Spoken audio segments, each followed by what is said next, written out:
Au-dessus de votre attestation, s'il vous plaît. Au programme cet après-midi, vérification des attestations pour cette patrouille de police. Ici, plusieurs centaines de personnes sont contrôlées chaque jour, une initiative globalement acceptée par la population. C'est totalement normal. Il y a des gens qui n'ont rien à faire dans la rue, par exemple. Donc je trouve que c'est normal de se faire contrôler, oui.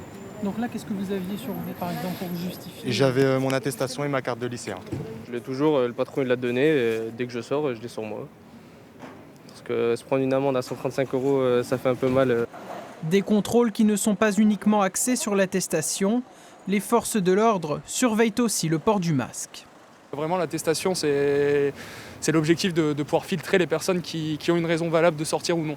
Le masque derrière, si, on essaye au plus possible de le faire respecter avec de la pédagogie. De toute façon, c'est toujours pareil, hein, c'est beaucoup de pédagogie, très peu de sanctions derrière. Enfin, on verbalise vraiment si l'individu est récalcitrant ou alors on a affaire à une personne de très mauvaise foi.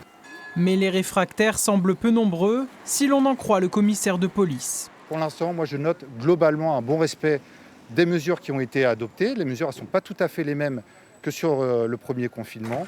Donc on se donne rendez-vous dans quelques jours pour pouvoir évaluer ce dispositif. Avec un taux d'incidence 3 fois supérieur à la moyenne nationale, Roubaix est l'une des villes les plus touchées par le Covid-19.